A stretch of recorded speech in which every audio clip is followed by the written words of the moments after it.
Ladies and gentlemen, it is showtime. Please enjoy the show.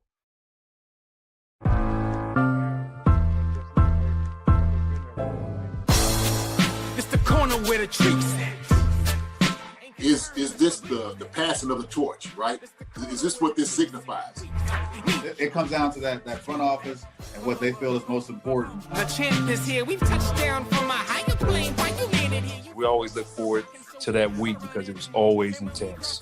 You know that we ain't coming back. We got you. The man, the myth, the legend, Dante Hall. My favorite player growing up was Dante Hall. I love you guys in the show, but Dante was my guy. Get to dashing because you done on the warfare.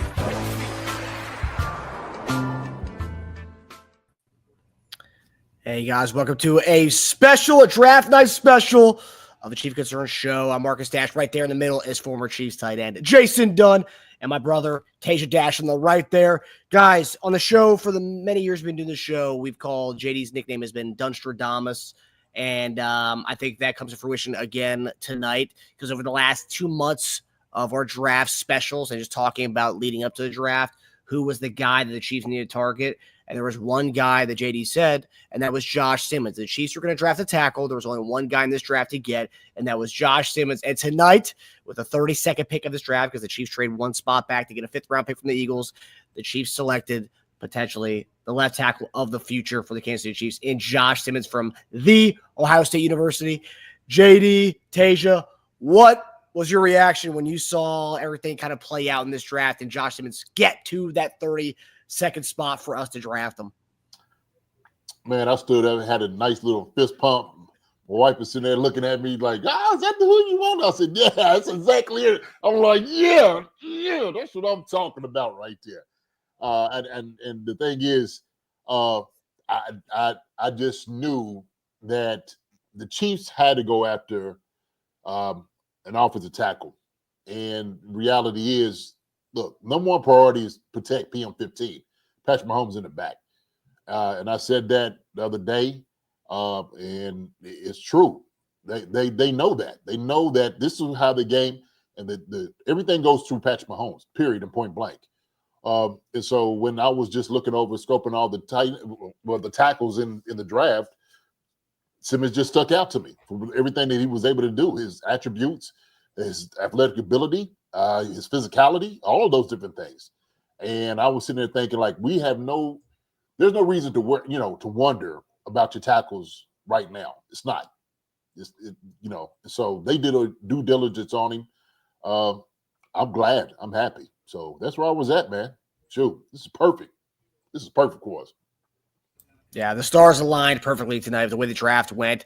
It's still like, and I see the people in the chat there at Barbershop, so much talent left in this draft. It's crazy. The talent, it just continued to go. There's so many guys. I mean, it came down to our pick. We're like, we were talking about, is it going to be Harmon? Is it Simmons? Is it James Pierce?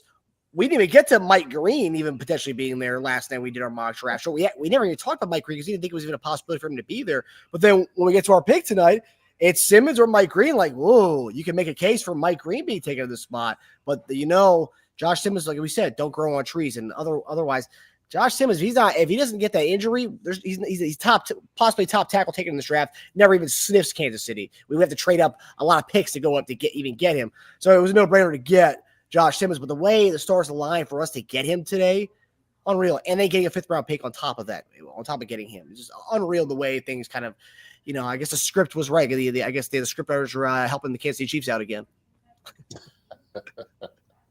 Yeah.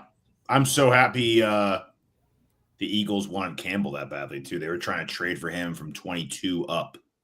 So I'm glad they wanted to at least get one up there. We got our 5th rounder, boys. I said there's no way in hell we are going to end this draft without a 5th rounder. And we couldn't even make it out of the 1st round without getting it back. We were just trying to get that thing back so bad. 164, that's fantastic. It's probably going to end up being our running back, by the way. My guess, hot take right now. Simmons, it's awesome. It's amazing to hear someone's name. It's actually rare just to hear the one guy's name throughout the offseason of everyone's favorite player to get. And you go out and you get him, you stay at your pick and you get him. It's crazy, right? And we even trade back one to get him. Yeah. I'm I'm really happy about that. I mean, I know I argued for Connerly yesterday, but that was also because Simmons didn't make it in our mock draft to us.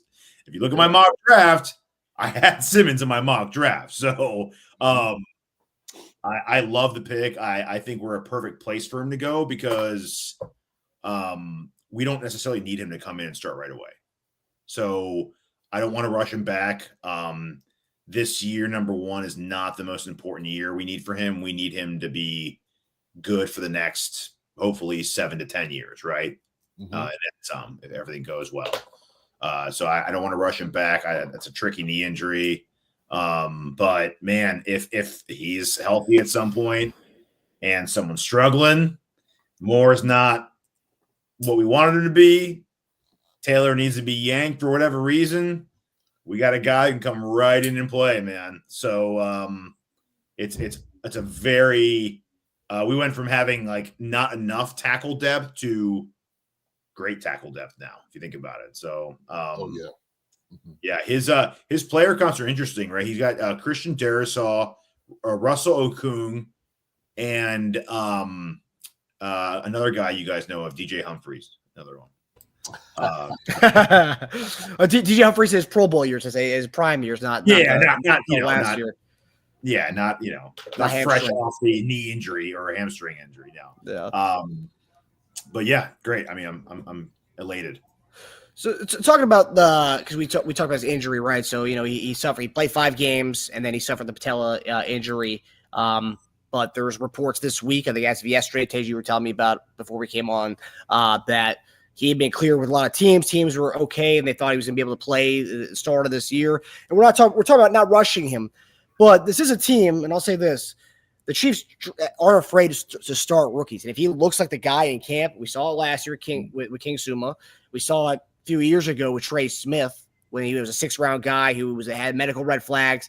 We didn't know if we got a steal or not, and then when he comes out in camp, dominates. So it's like one of those things. If he does look good in camp, I don't see them kind of holding him back. Obviously, we need to see what happens in camp. But if he does look like the top 10 talent, then I could see him playing this year. But what do you guys? Obviously, we don't want to rush him back. He's not ready. But do you guys see there's a chance that he could play this year? I mean, it's a possibility. I mean, I'd love to see what he can do. But like you said, it's all determined on how he feels physically. And like you said, there's no sense of rushing him back, especially we have 2 guys, right? And Juwan Taylor starting right tackle and Jalen Moore starting left tackle. I think part of the problem was if either one of those guys got hurt, now you're going to start kind of wringing your hands a little bit and start biting your fingernails off because it's like, okay, can some other guys come here and hold up? Now you got a guy that can play both positions if you need him to. And you've seen that he was able to do it very well. So that's one thing that I love about it is because you don't have to start him right away. You get him some reps, get him to where he is. He's playing. He's comfortable. They're comfortable saying, okay, we could put this guy in. And like you said, if something does happen and everybody's not playing well, you got a plug and play guy. No question about it. And I don't think anybody questions his talent. And that's the thing about it. It was always just his knee. That was it. It's the injury in itself, right? And so if everybody's been saying that he's, ahead of where he's supposed to be as far as his healing, he's a young guy. It's a beautiful thing. And so they just had to be patient with him. He's got all the tools. He has every one of them. If his knee wasn't hurt, he'd be a day 1 starter. Absolutely. He tackled 1, probably. Yeah, no question. No question. He was already most people's tackle 2 anyway. So even with the knee, he was most people's tackle 2. So yeah. And I seen somebody was sitting there saying, watch when they seen his highlights. I'm just like, yeah, that's what I've been looking at, seriously for the past few months is watching how he just comes in there, man, and he is just physically dominating people. I mean, absolutely just road grading these jokers. And he's out there. You see him running. He's physical. He's quick. He's got speed. He's great in space. And the thing is, he's hawking linebackers down. I mean, to stalk a linebacker down and get your hands on him, that's hard for a tackle to do. So the thing is, he's just athletic enough, man, that he can actually stalk guys like that down at that position. That's a rare thing to see.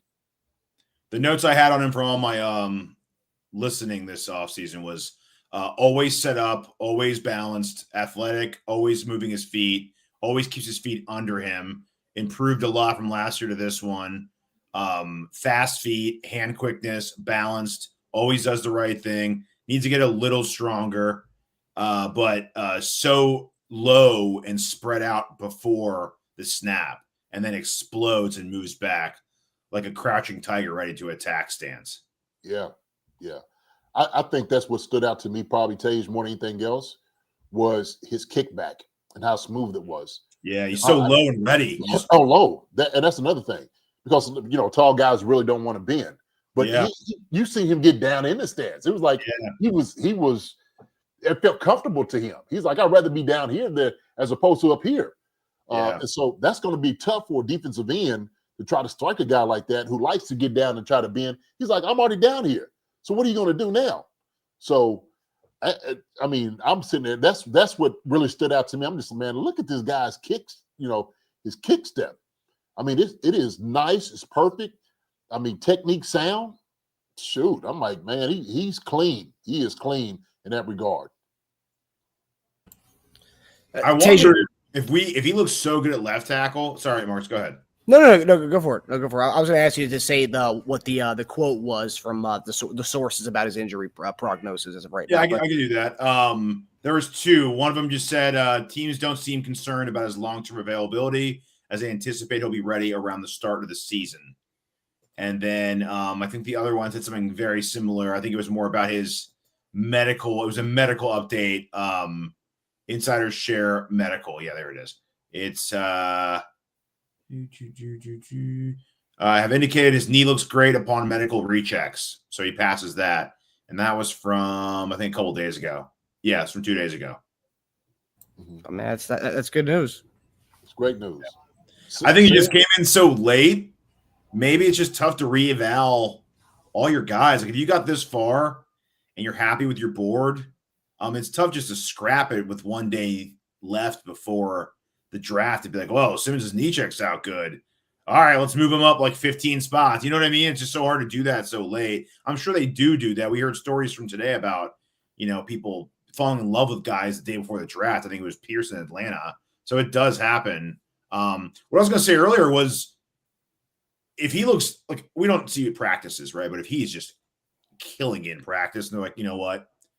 Let's say there's a perfect storm of he's killing it in practice and Kingsley doesn't look great at left guard. Do you maybe try to shuffle things around? Do you maybe try to say, all right, let's get Simmons at left tackle.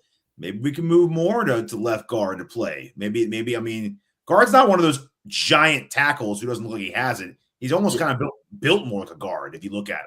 Yeah, I think, man, King Suma is probably he'll have somebody on the outside and the inside of him. I think he'll fit just right at guard. I hope so. It'd be great to have. Yeah, I don't think he'll have any issues and any problems as far as in that small space. It's always, I think, with him when I was looking at him, is being on the island by himself, trying to kick back against guys that are speed rushers. Now he has a chance to kind of really, kind of jump set him a little bit and get their hands on him right now. That's going to help him out tremendously. And, he's powerful enough. He's big enough. I think he's perfect guard that can play in the NFL. I think it will probably be his position, natural position right now. So I think he'll be happy. We'll be impressed to watch King Suma play guard, man. Seriously. I hope so. Yeah. Because I tried looking up a lot of his reports last year and just to see if anyone ever mentioned guard with him, and no one ever did. It was always tackle. Mm-hmm. So I do hope so. I hope they see something there, and they must, right? So I'm hoping that is a thing. Well, here's the thing with that though, too, Tej, and that's what, like, sometimes when we hear these guys out here talking, teams look at it and say, hey man, look, we're gonna move him down to guard. Like, he might be a tackle, but for us, he'll fit at guard better for what we want to do with this scheme. I think any of them wanted to try him out at tackle and it didn't quite work and it didn't look like what they thought it was going to look like. Joe Tooney, that's why they pushed Joe out. I ain't going to say they pushed him out the door, but they was okay with Joe going and saying, let's move King Suma down to that position. I think because they trust him. And he has to get some confidence, and I think that will help him out, having somebody a tackle on the outside and the guard or a center like Creed Humphrey inside of him. That's going to help him out tremendously. Sarah071 says, I hear a few Chiefs radio guys at draft were disappointed. Am I missing something? I could care less, Sarah. To be honest with you, who cares? Just be mad. Let them be mad all they want to. Okay? It's because people have their guys they fall in love with. If they don't get them, no one likes being wrong. So it's obviously the Chiefs' fault for not doing what they said. Yeah. And that's the thing. It wasn't no smoke and mirrors. I heard about it's a smoke and mirrors. They're going after Josh Simmons. And I'm just like, I don't think they love this guy. I would. Been talking about how good he is. I think they realize that. And so I get, and here's the great thing is because of the depth, and you talking about the type of talent that's still out there on the board, you're going to be able to get some really good guys at defensive end and defensive line that we still need. And I was just sitting there saying that tier one, right, needs OT, defensive end, defensive tackle. That's our tier. This next tomorrow, all right, we're going to start seeing it. We're going to see some guys roll off. And I'm going to be honest with you. Sometimes just the level of talent of guys there, I think there's some guys a lot closer than with each other than, others think that they are. So mock draft time. Well, I think it's funny seeing the KC radio guys, whatever, like you said, whatever. I saw, and I know a lot of people are big Luther Burden fans, but I feel like a lot of people have a little homer mentality when it comes to a lot of drafting these guys. Like, Luther Burden, he's a Missouri guy. I'd love to have him. It's great. There's plenty of other guys, K-State dudes, KU guys, Missouri guys we can maybe get later on in the draft. But this was an actual need. And again, this is a top 10 talent that any other year, this guy wasn't hurt, he would not be at 32 where he picked. And again, like you said, the smoke and mirrors aspect, all offseason we heard Albert B reporting, the Chiefs want Josh Connolly, Josh Simmons. Those are the two guys they want. If they're not there, they'll go for the best edge available. I mean, it's pretty much been out there this entire time. Connolly goes a few picks before us, and then Simmons lasts to where we are, and we luckily got him. We lucked out. I mean, we should be very happy. Everybody in the media world, fans, everyone should be happy about this pick because we finally got a guy who will be that left tackle next to Patrick Mahomes. And even Patrick Mahomes, tweeting the sunglasses emoji. I mean, 5 minutes before the pick, he tweets the sunglasses emoji. He was happy, man. He knows he finally has a guy that he can rely on and grow with into the next 10 years. Well, Marcus, look, listen, Patrick Mahomes want to throw the ball around. Okay. They've been talking about the things he hadn't been able to do. He's been running around, getting his ankle and stuff hurt. Now he has protection. Like, let's make this clear. Patrick Mahomes wants to throw the football. And so for him to do that, he needs protection. He can't worry about his backside. He can't be worried he's coming off the end, trying to rip his throat out. And so now he's sitting back and saying, now we got the weapons around me that I could throw the ball and air it out. Okay, I got speed all around. Hollywood Brown, Rice when he comes back, and we got Xavier Worthy, right? And I'm sure we probably pick up as another wide receiver somewhere in the draft. Okay, I'm sure we will. So, and then we're going to get probably another good running back as well. So those things, priority-wise, protect Patrick Mahomes. That was the number one mission for the Chiefs. We got to make sure 15 stays upright. Pure and simple. That's it. Yeah, I think we go across the board. I think we'd say if we had to grade this, we'll get to grades on our Monday show, but A+, I'm assuming all three of you guys say A+ for this pick. I mean, I think everything about this was A+. Getting the fifth, and then also getting need. Talk about need, and then best player, potentially, you can make the argument, even with the injury, you can make the argument as best left tackle in this draft still. I know where he's ranked, 2? But, you can make the argument when he's healthy, he's the number 1 left tackle in this draft, and number 2 with this injury. So, I mean, A++++ for this one. Beach 303 says A+. Appreciate you, Beach 303. True Champ said, this is the pick I've wanted for months. Right there with you, True Champ. Enrique Trulio. Yo, man, I know you got to get up at 4:30 in the morning, man, but I'm glad you stayed up, Enrique. A++++, my guy. That's what we got. So congratulations to everybody out here who wanted a guy like this to understand, for the long term, what we're thinking about, okay? The long term is making sure PM15 is here. That's it. And he's upright. So I think that was we succeeded, right? We succeeded. The one question I want to throw at you guys, which is something that And obviously we talked about what the sources are saying about his injury and that he's progressing nicely. The one thing is I have seen online, and I think there's a simple answer to this, but a lot of fans are saying, like, if Simmons was better than Connerly, why is he going to 32? What do teams know that we know that Simmons is slipping past Connerly? Is his injury worse than we thought? I would say my simple answer to this, we don't know, obviously, in the specifics. My simple answer would be Connerly, we know for 100% that he'll be ready to go day one. Whether it's good or not, Yeah. they know right away they want a guy who's going to come in and start right away. With Simmons, you may have to go a little bit, put some kid gloves on just because he's suffering from coming back from injury. You don't have to throw him in the fire right away with our situation. So maybe that's why. That's the thing I can think of. But why do you think? Because that's the one thing I've seen online. It's like, oh, if he's healthy, then why is he going at 32 if he's better than Connerly? That's the one thing I've seen. I agree with you 100%. That's exactly what it is. So if you do have to push him around a little bit and baby him somewhat and let him get healthy before he could become that dog, then that's what we want. We know what we want to get. There's no sense rushing a guy back to potential re-injured or a setback for no reason, right? Because you just wanted to put him out there. There's no sense in doing that. So we got guys here. There was a reason we paid, Jalen Moore a lot of money. He got paid a lot of money now. Okay, let's make this clear. We didn't pay him a lot of money just to sit on the sideline and hold a daggone, a play pad. We ain't doing that. Okay, Joker's here to earn his money, his paycheck. So I think this was, like I said before, this is just the foresight of just seeing, like, man, we got a guy that's here. So we know he's a guy of the future. Why would we sit there and just, try to push him to get out there? No sense in doing that. So, no, perfectly said, Marcus. Perfectly said. And also, too, this comes out because I live in the D.C. area. A lot of my friends are Commanders fans. Jared Mitchell, Commanders have tons, so they don't need Connerly right away. Well, Connerly, they believe that he'll be competing with Wiley for the right side of that offensive line there, because Wiley has been one of their weakest spots of their offensive line.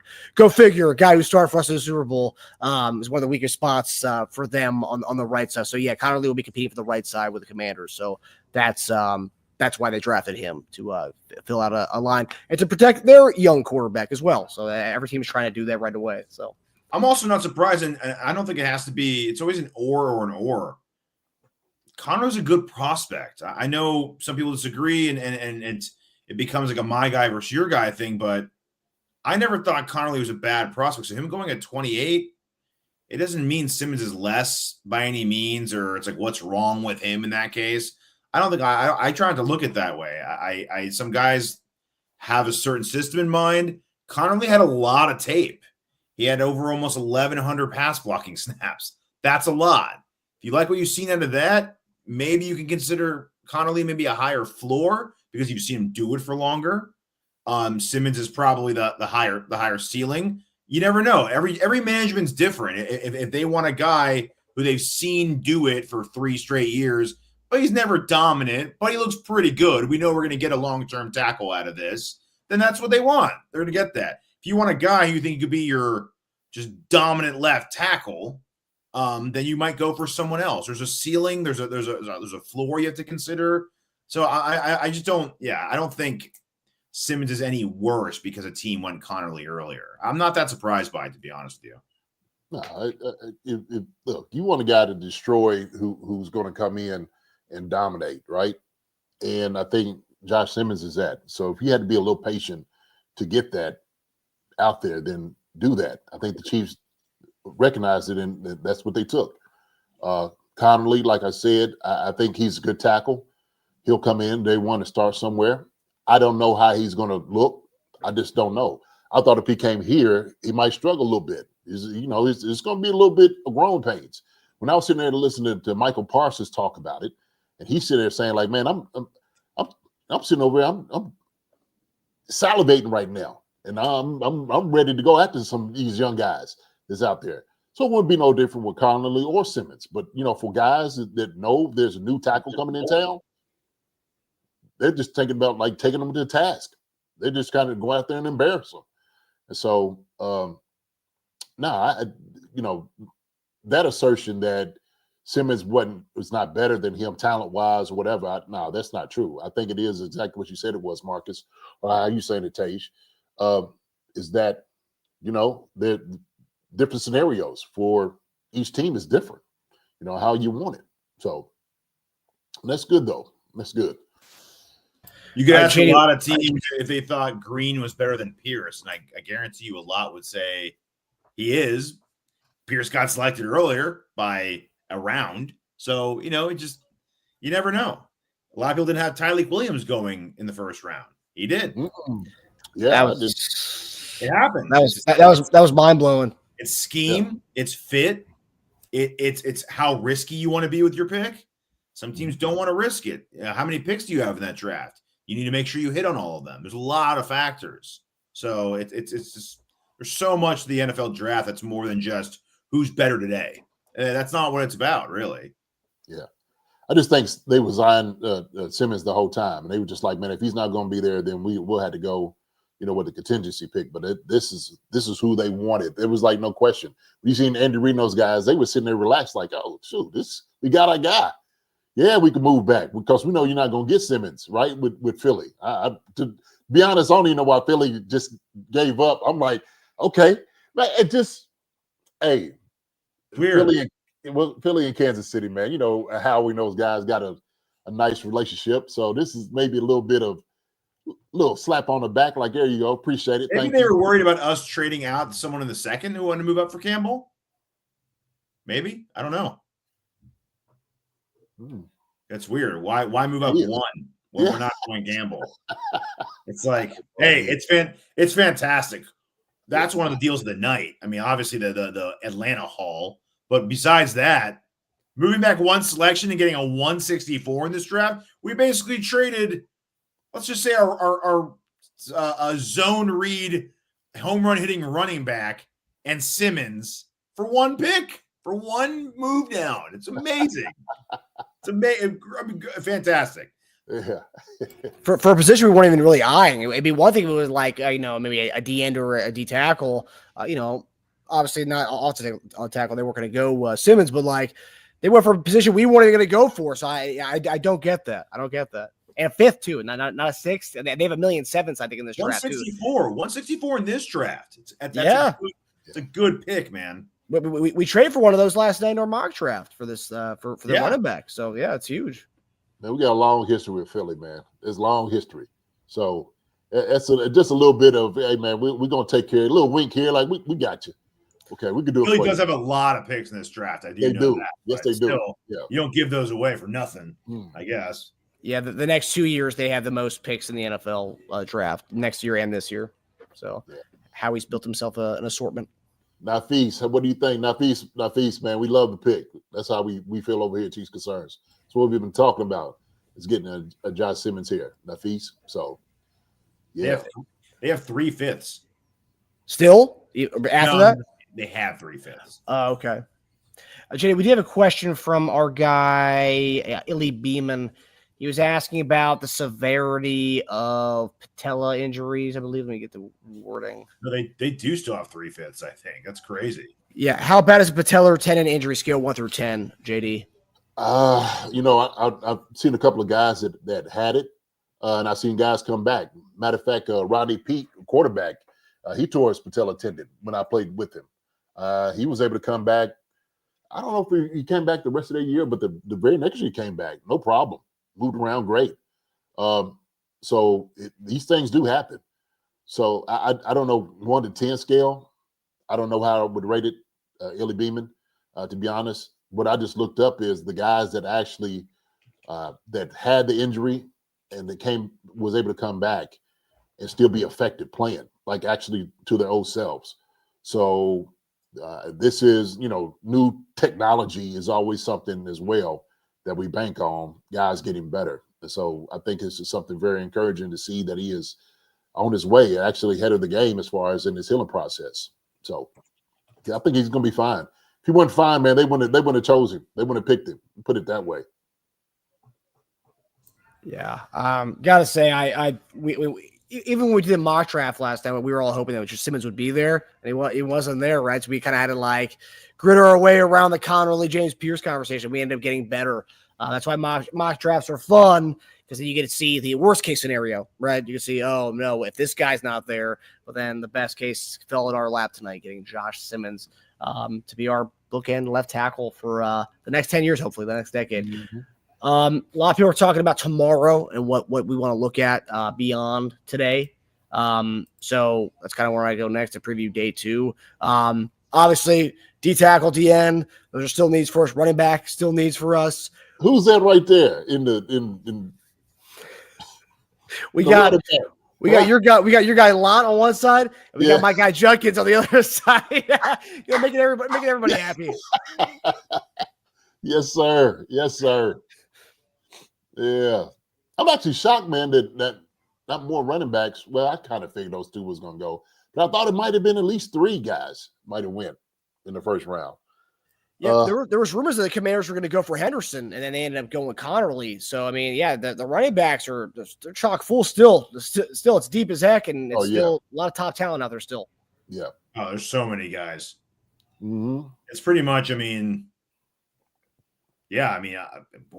what we took in the draft yesterday is pretty much on the board for us this time. Yeah.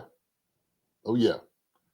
I don't think we change the philosophy. Only thing we would change now is not having instead of the tackle in that late third, we go like the end there. Yep. Maybe Sawyer in the third. Ooh, like Sawyer. I think he might fall. So we got DNs too. This whole, I wonder, man, the whole talk with Mike Green, right? I wonder how teams are sitting over here and like how they're passing him on down. Like, look, okay, we're going to kind of stay away from this. Who's going to be the first one to take the shot and saying, all right, we're just going to have to deal with it, right? So, very talented defensive end. You know, as a rookie, he's another one. I mean, yeah, geez. The South Carolina safety, Emaware, he's still there too. Yep. Mm-hmm. Yep. Tons of guys out there. So let me ask you this. So when it came down to our pick, right, obviously we all wanted Simmons. That was the kind of the clear-cut guy we wanted. But was there a guy in your head, in your mind, right? So Simmons was number 1 for me. Number 2 was like, if we got Mike Green, I won't be that mad about it. Yes, we might have to deal with some of the backlash with, the stuff he's dealt with in his past, the concerns, the character concerns that surround him. But that was a guy I would have been happy with if we went there. Obviously, I want Simmons more than him, but that would have been the guy that I would have wanted at that spot. Obviously, teams are kind of weary about that because it's the only thing he has is the skeletons in the closet. It's the character concerns aspect for him. How far do you see him falling tomorrow? You think he'll be one of those early, like 30 in the early 30s picks tomorrow? Like, yeah, he's somebody's second pick for sure. I guarantee it. And they'll probably have the conversation like, hey, listen, Mike, we want to go a different direction, but if you're available for us this second round, we will take you. Believe me. If you're on the board, we will not pass you up. So it's going to be a hard talent to pass up, man, somebody like him. Seriously. Will Johnson, the cornerback. Will Johnson, yeah. Mike Green, Azraku, Burden. Ravel is another guy who is being taken in late firsts in some people's mock drafts. Scorton at the end, another guy a lot of people were taking in the first round. There's a lot of guys out there, which is great too, because most are positions that I would love. A lot of D tackles, a lot of DNs. Oh yeah. Based on the board right now, is it more DT? Is the meat at the DT spot or at the DN spot right now? Remember last time when we got to the second round, it seemed like it was more DTs available in that second round spots where we were able to get Lott with our second round pick. Where is it right now? Where's it fall right now between DN and DT? Yeah, but in that draft, I think Azraku and Green went off the board. That's true.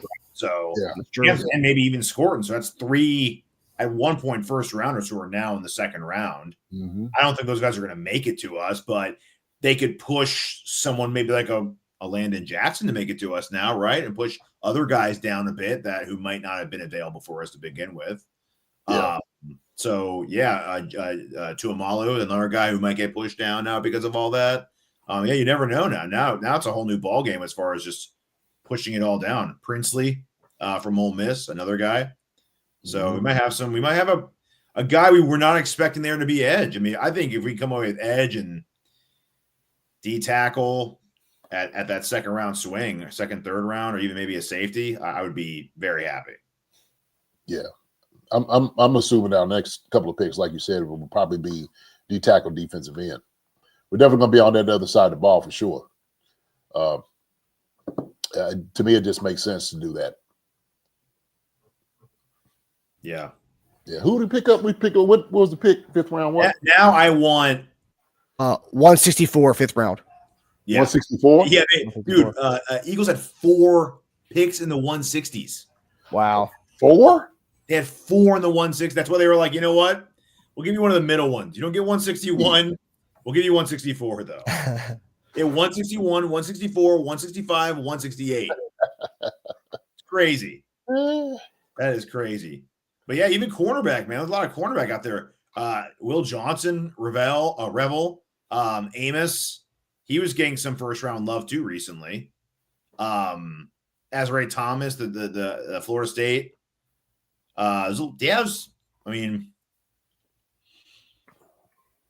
Second round's gonna be fun. It's gonna be a lot of fun because these guys are so even now at this point. Like these next 2 rounds, the talent's just so even. It really. This is what I was trying to say yesterday, JD. Why I had the need meter so high because the talent's so even across the board. It really just comes down to what do you need. Yeah, right. This guy's so close to this guy. What do you want? What do you need more? You need quarterback? Just take the cornerback then. At this point, you're not going to have a guy who's like that good at his position. They're this, but they're all about like right here now, right? So it's like, oh yeah. Take your need. Right. It'll be fun.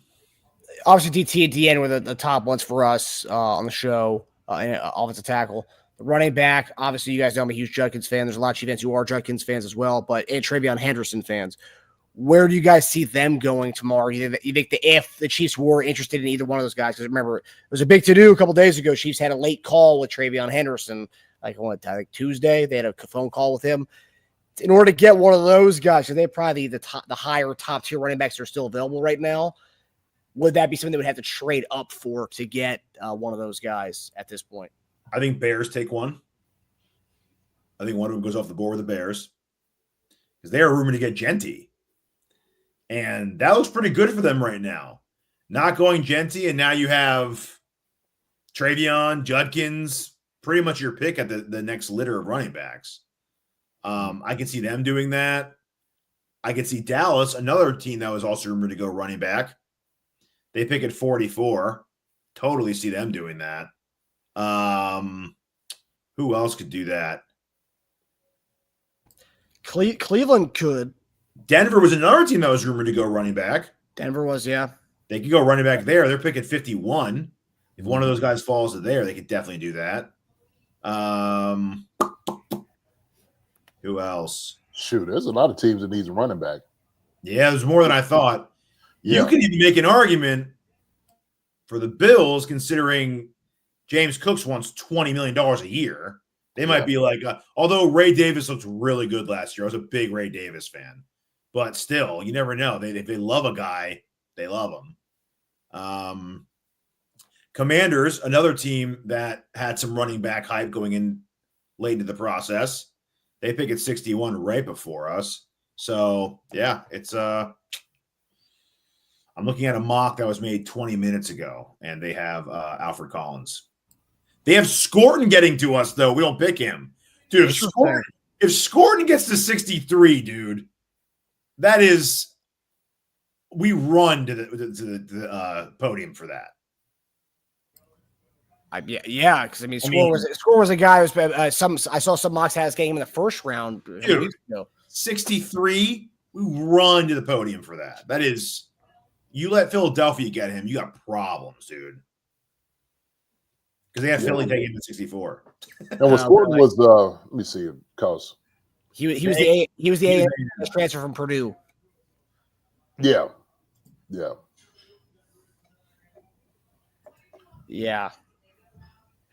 So yeah, I mean, anything from D tackle, D end, and running back tomorrow, I'd be stoked by any D line and running back. Of course, I have my favorites. Yeah. Do you see any talent in there that you think the Chiefs could trade up for? Would you be surprised if a trade up or no? Based on how we kind of played it tonight, we kind of sat back. Because there was a report before the draft that Albert Breer said the Chiefs were fielding calls, making calls to try to trade back out of that first round.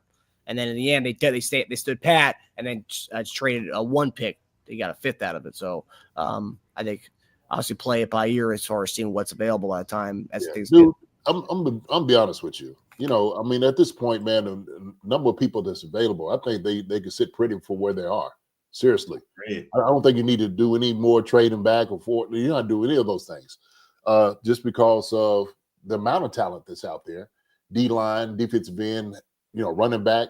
You have all those guys. Even you could get a wide receiver and a tight end if you need to.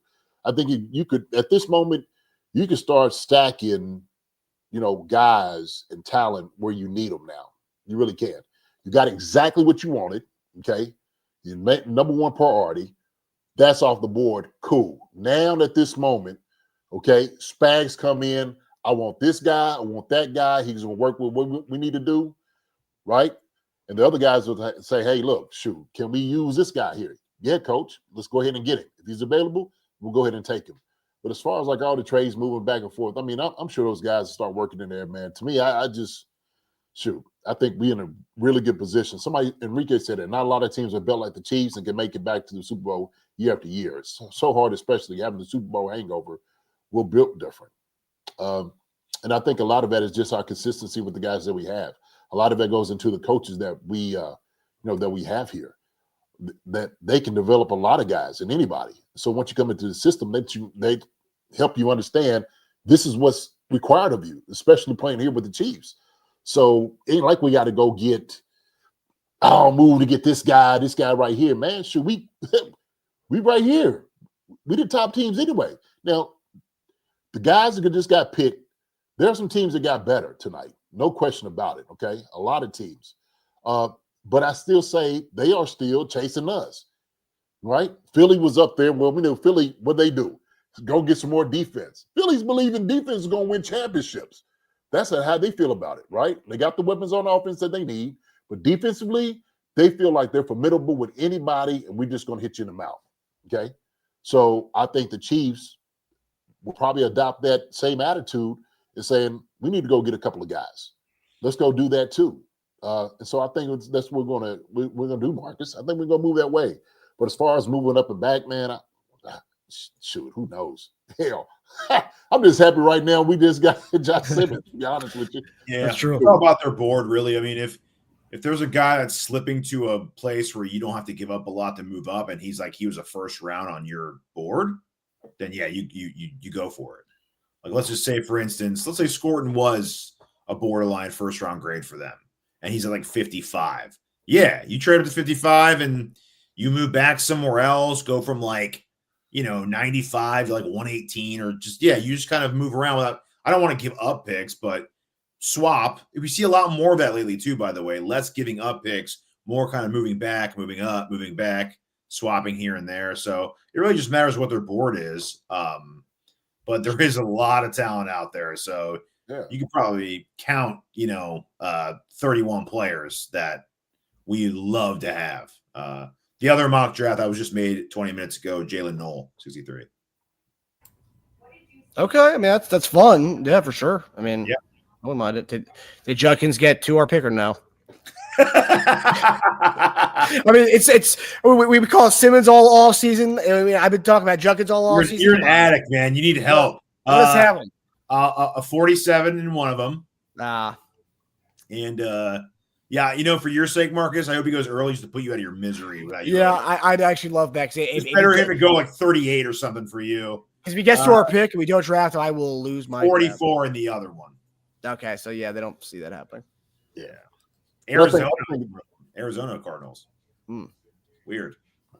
Well, I'm just saying, man, from what it looks like as far as the consensus here in the chat and whatnot, I think everybody's happy with the pick that they got, that we got with the Chiefs. I think everybody understood the assignment. I think everybody knew that. like you said, if we were just happy with one particular guy because we fell in love with him, I think somebody was sitting there saying KU guys, Mizzou guys, and everybody was happy. Hey, man, we need to go ahead and get what we need. I get the hometown guys, the guys that we like, and, that's a great story. It's good to have somebody from hometown that understands, has it, the whole tradition and grown up with that. But this is about winning championships. You got to have the right guy to do that. And so I think we off to a very, very good start. Very good start. So just when you're watching the draft tomorrow, root for quarterbacks, and now you root for O-linemen because we got ours, baby. So just keep rooting for centers, guards, tackles. Get them off the board, baby. Let it run. Let it run. It is 313 said you probably jinxed the Junkins, Marcus. Is what he says. Oh, let me tell you, if we didn't jinx Josh Simmons coming to Kansas City, we didn't jinx Junkins just yet. Let's wait on that. Probably true. Because we haven't talked about Josh Simmons more than we talk about Junkins on this show. And the fact that he fell in our lap, that gives me hope that Junkins will be falling in our lap tomorrow. Yeah. Okay, come on. We got what's played this tackle from college, come on. So listen real quick. What do y'all think about the whole Shedeur Sanders not going the first round? Not surprised. There was some people saying he was going to fall to the second. Joker was sitting over there with blinged out and up there. I'm just like, yeah. Well, you got his jersey retired like 4 days ago, okay? So, you got your jersey retired, you couldn't make it to the first round? Wait, his jersey got retired in Colorado? It's getting retired. I mean, wow, it's kind of soon. It's ridiculous. Man, EB's jersey's not even retired. Yeah, I was going to say he's the greatest player to play in Colorado history, right? Ridiculous. Now, if his name wasn't Sanders, this is what people's problem is with the whole thing. If his name wasn't Sanders, they wouldn't even be discussed at a board meeting, okay? They wouldn't be discussed over coffee at Starbucks. Yes. So that's why I was sitting there thinking, this whole conversation of teams that might have wanted him, that was talking to him, if Deion was in any of those conversations, how come you didn't take him? What's the deal? What's the explanation? And I'm sure there was some back and forth hey, man, listen, we got to go ahead and get our guy. If he's there the next round, then we'll go ahead and take him. I thought Pittsburgh was going to get him. I did. I thought Pittsburgh was going to go ahead and pull him out up. They're smart though, man. They went Harmon, the guy who, and I remember we talked about it on our show a couple weeks back. Harmon said that he grew up watching Chris Jones and Cam Hayward, and now he's going to be learning from Cam Hayward. He'll probably be the heir apparent to Cam Hayward at that D tackle spot. So, yeah. I mean, that's a great move for them. I think, and I see this comment here: Browns or Steelers will pick Shedeur in the second round. Browns do have the top pick in the second round. We don't know when Watson's ever going to play again with back-to-back Achilles injuries. So that's its own thing right there. But I could see Cleveland taking him early tomorrow. Cleveland, big possibility for sure. Yeah, yeah. But dude, Cordell Stewart's jersey's not retired. Interesting. Cordell Stewart. Slash? This isn't retired in Colorado. Really? Yeah. Serious? Who's is? I think he's in the College Hall of Fame, and his jersey's I not was going to say he had to be in the college. Come on, man. It's ridiculous. Yo, that's crazy. I'm telling you what, I wouldn't want to go to Cleveland if I was him. Including Hunter and Sanders, Colorado has only retired a total of 6 numbers. Think about that. So 4 before them. Yeah. That's crazy. You know how many good players are going to Colorado? That is insane, man. Yes, that is insane. Shout out to Rashawn Salam, by the way. Rashawn Salam. There you go. Sasha, I hear you. Look at Sasha come up with one. I love it. Come on. Yeah, Salam's is. Correct. But yeah, man, that's crazy. Stu, what are you talking about? How about the punter, Marcus? Are you happy with the punter? I don't know what he's talking about. Stu's just messing with you. Jeez. Yeah. Yeah, so that'll be interesting. And also, too, the one thing I do love about these drafts, they focus in on stories. ESPN's spending way more time focusing on Shedeur Sanders than they are the guys who are getting drafted. Every time a guy gets drafted, it's a video on Shedeur. okay, let's focus on the guys who are getting drafted. I feel like the whole pre-draft process, Cam Moore was a top pick this entire time. But there's more stories about Shedeur Sanders. Where's he going to go? It's like, let's focus on the guys that get drafted. I mean, I think it's a bit much. It's a bit much. And then, Mel Kiper, who I know your boy, JD, Mel Kiper. Oh, this guy's playing ballet up there trying to rationalize why he's got Shedeur Sanders as a number one quarterback in this draft, only kind of highlighting that he's so far removed from what actual NFL evaluators have it at versus what he has it at. And we've seen it before with the when he had what was that one where him and McShay got into it, Teja? What was that quarterback battle? Was it Manziel? Was it Manziel? They had a difference of opinion on a quarterback where him and McShay got into a fight on camera about it. They were so off on they were off on somebody. Manziel or Brady Quinn? It might have been Brady Quinn. I don't know, but every few years, every few years you see like Mel Kiper's totally get it wrong, and then he flips out on camera about I can't believe he's not getting drafted right now. Well, listen, who was at the GM for the Bill Tomlin? He's like, man, who the hell is Mel Kiper? Like, what gives him, more qualified than anybody else to make an opinion up here? Like, really?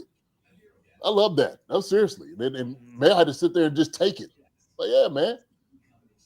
Yeah. Who the hell? Who the hell is Mel Kiper?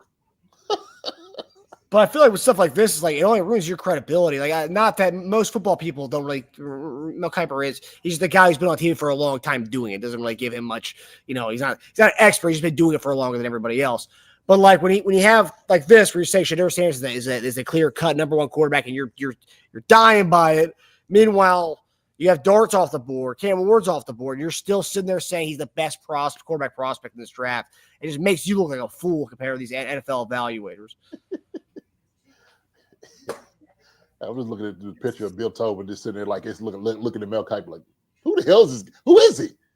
It makes him more qualified than anybody else to make an opinion about who it is they like. And it was Heath Schuler and Trent Dilfer. What they were talking about. Oh, jeez. Scott Van Sale, Peyton Manning and Ryan Leaf too. Mel was all in on Leaf.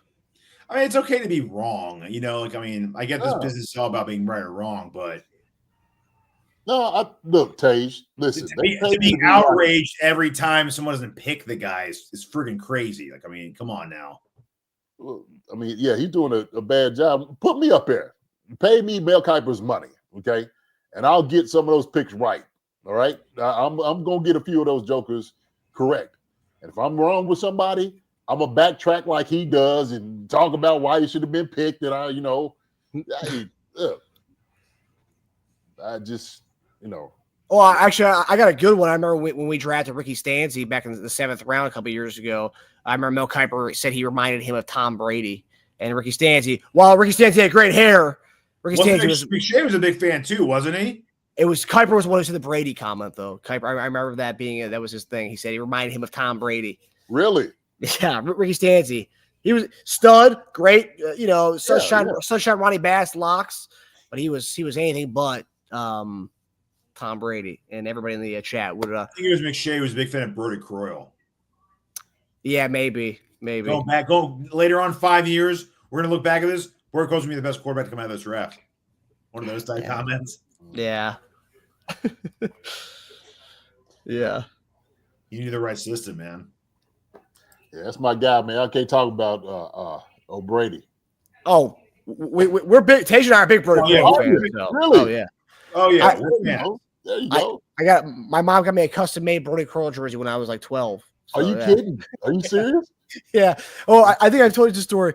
I went to go get autograph for Teja. We went to go see Len Dawson, and it was right. I think Brody Croyle was still a quarterback at the time, and I wore my Brody Croyle jersey. I didn't have a Len Dawson jersey, so I wore a Brody Croyle jersey to the autograph, and we get up to it with the helmet, and he's like number 12. Whose jersey is that? I was like, and Len Dawson was a radio guy for the Chiefs, so he definitely knew who Brody Croyle was. So I'm like Brody Croyle, and I turn around. I was like, Brody Croyle. He goes, yeah, exactly. Who? That's what Lynn said. Yes, Lynn. Lynn something else. Lynn was something else, man. God rest his soul, boy. That Lynn was something else. Yeah, I was like, is he like he's not? No, am I very poor the quarterback? I was like, yeah, he's an older guy. I don't know if he was actually like didn't know who it was. Lynn was I cocky couldn't believe it. and shade. Yeah, he throws some quick shade on him. Jokingly, but he's a good guy. Lynn's good people, man. He's good people. But yeah, guys.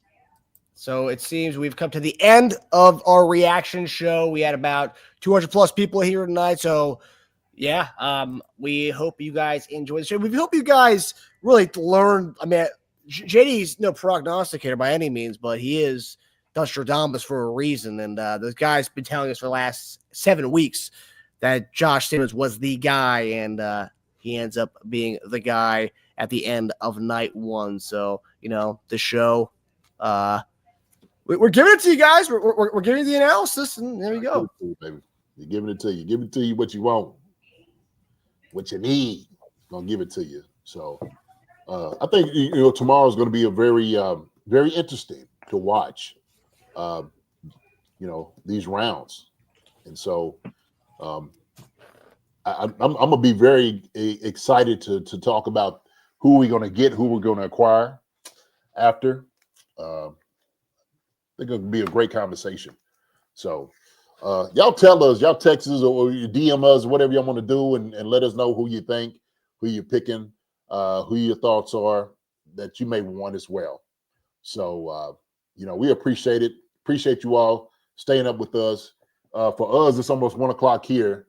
I know it's a little bit, earlier there for in Kansas City. Tage, man, you ain't even, the sun ain't went down. Yeah, I can still watch a movie right now. Right.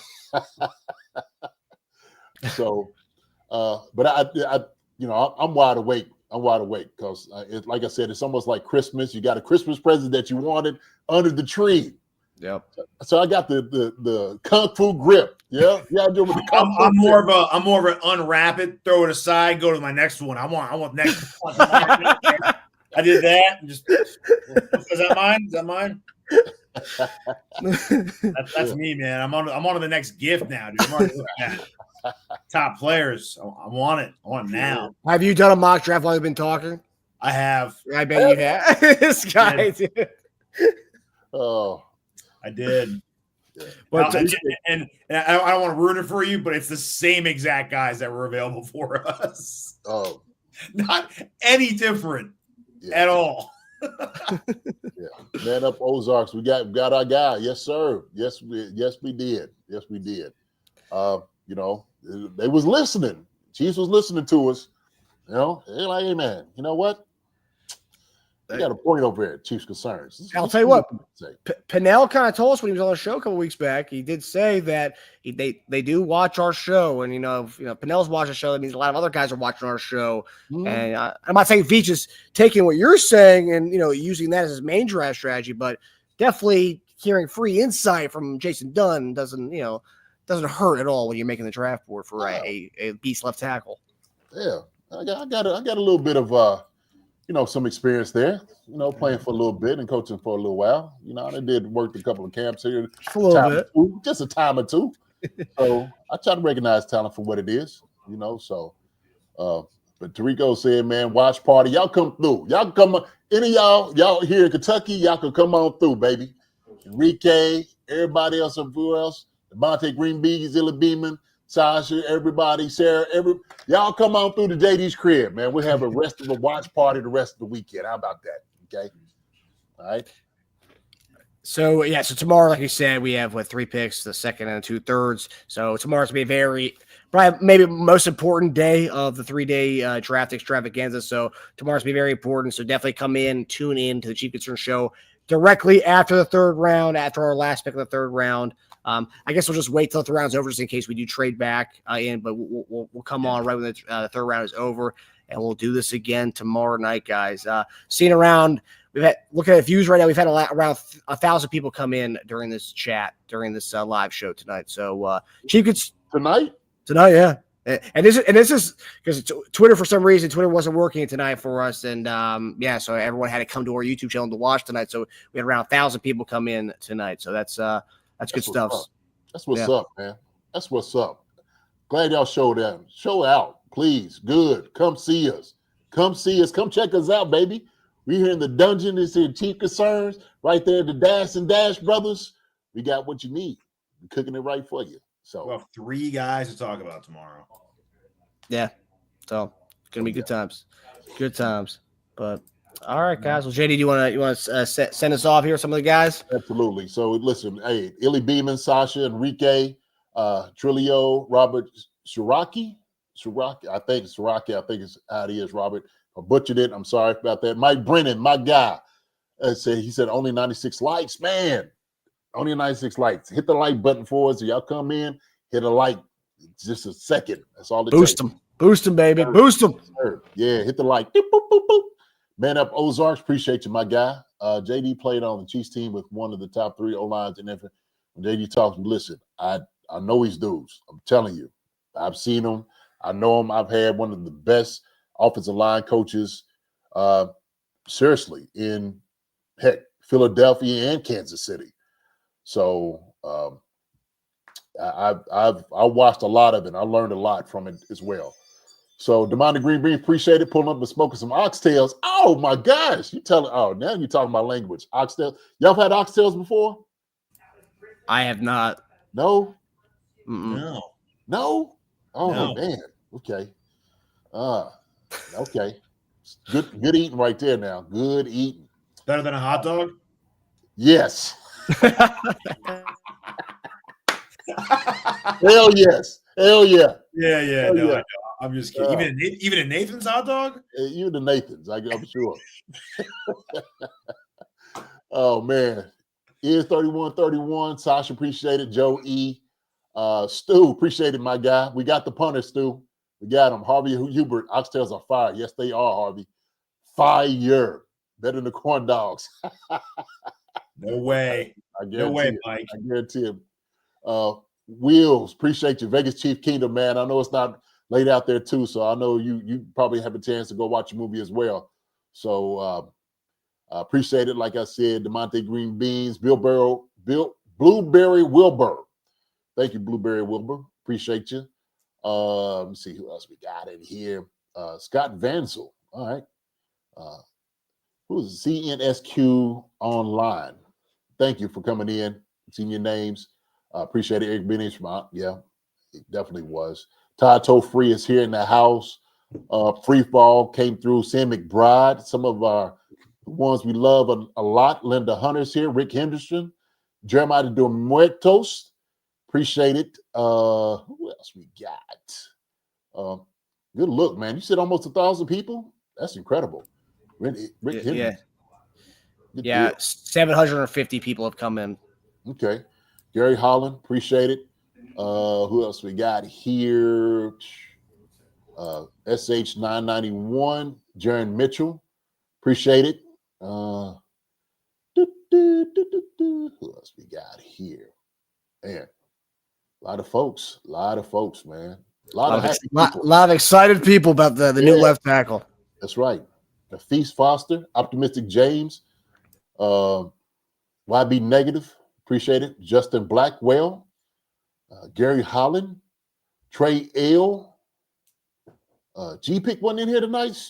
Theo. Yeah, it's probably G-Pick wasn't in here tonight. He was DMing me on Twitter throughout the draft. Oh, was he? Okay. Yeah. Some people had to hit that early. Yeah, had to hit the sack, man. He peaked. Yeah. True Champ, stay with us. Appreciate you. I don't give a smells good. Appreciate it. Chief Lars Zingzer, appreciate it. The Chief. Who else we got in here? Johnny Clifford. You say Johnny Clifford? No, I didn't. John Clifford is in here. I didn't see Johnny.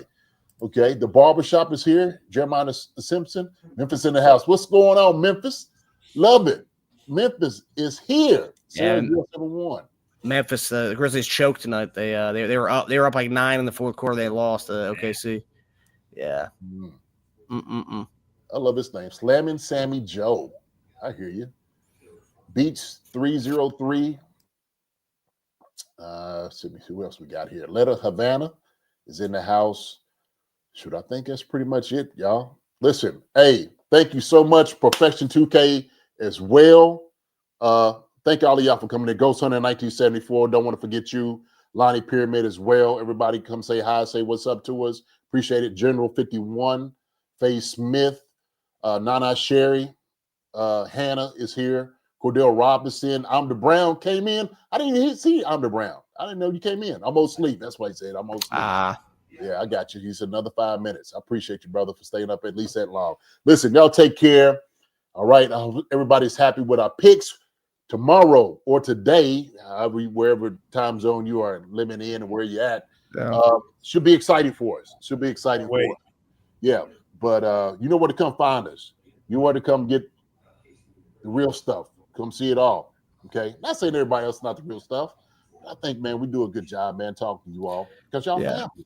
Y'all family. Y'all family to us. Okay. Yep. So Chiefs Conservative people, thank you so much. Y'all take care.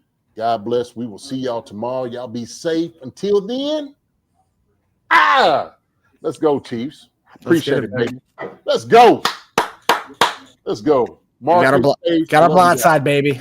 Got our blind side. Now we can go night side. Yeah, exactly. Yes, sir. Let's go. All right, everybody. So 11 o'clock Eastern Standard Time, probably around that time tomorrow night. We'll see you here live on our YouTube channel. Love you guys. See you guys tomorrow, guys. Appreciate it. All right. We'll see y'all. Hi, everybody. Thanks for watching. Subscribe here to get the latest from the show. Also, be sure to check out the best clips from Chief Concerns. And if you prefer to listen to the show, subscribe and follow us on Apple Podcasts, Spotify, and anywhere else you get your podcasts.